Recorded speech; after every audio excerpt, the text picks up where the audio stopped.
साडे पिंड एक ते बंदा ते कुर्बानी वास्ते 2 बकरे लैके आया।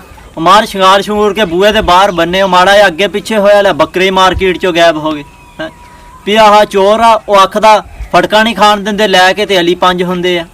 भी पता नहीं मौत भुल्ली आ जां मरना नहीं याद हैगा जां पता नहीं भी क्यामत तक दा सर्टिफिकेट लैके आए आ। भी रोज़ अपने सामने वड्डियां दे जनाजे भी चक हुंदे देखी दे अपने तो छोटियां दे भी देखी दे आ। पर असीं हिसाब लाया भी उन्हां दी आई सी वो मर गए साडे कोल 100 साल दोरे फरिश्ते ने नहीं आना। जिद्दां कोई बंदा ते मौलवी साहब का बयान सुनन गया मौलवी साहब कहन लगे लोगों मौत की तैयारी कर लो फरिश्ते का कोई पता नहीं कि टाइम मौत का सराहने आ खड़ा होवे।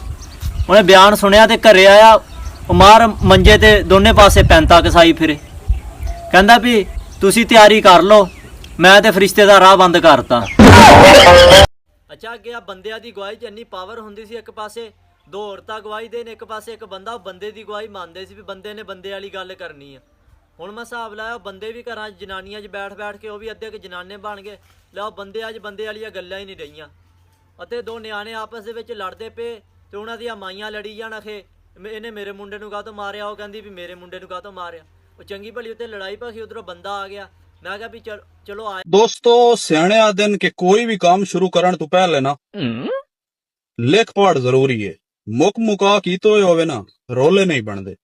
नसीबो आदि है कि अखियां मिलावांगी तो की देवेगा। बिल्कुल डॉक्टर साहब इस तरह गल उन्हें बहुत खूबसूरत गल की थी। देखो ना मतलब वो तां रिस्क ले सकदी है ना वो तो काम ही नेट कैश दा। बिल्कुल डॉक्टर साहब वो तो रिस्क ले सकदी है लेकिन उस नहीं लिया।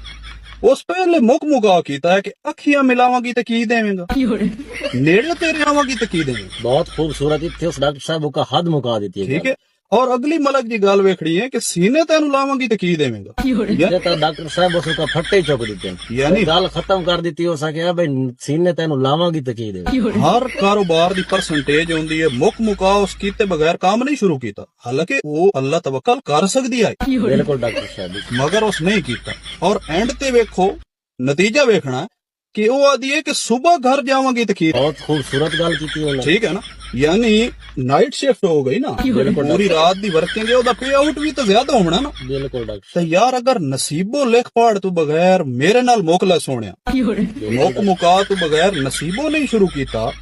साडे पिंड एक ते बंदा ते कुर्बानी वास्ते 2 बकरे लैके आया मार शंगार शंगूर के बूहे दे बाहर बन्ने माड़ा जिहा अगे पिछे होया लै बकरे मार्केट चों गायब हो गए। भी आह चोर आ वो आखदा फड़का नहीं खाण दिंदे लैके ते अली 5 हुंदे आ। भी पता नहीं मौत भुल्ली आ जां मरना नहीं याद हैगा जां पता नहीं भी क्यामत तक दा सर्टिफिकेट लैके आए आ। भी रोज़ अपने सामने वड्डियां दे जनाजे भी चक हुंदे देखी दे अपने तो छोटियां दे भी देखी दे आ। पर असीं हिसाब लाया भी उन्हां दी आई सी वो मर गए साडे कोल 100 साल दोरे फरिश्ते ने नहीं आना। जिद्दां कोई बंदा ते मौलवी साहब का बयान सुनन गया मौलवी साहब कहन लगे लोगों मौत की तैयारी कर लो फरिश्ते का कोई पता नहीं कि टाइम मौत का सराहने आ खड़ा होवे। उन्हें बयान सुनिया तो घरे आया मार मंजे ते दोने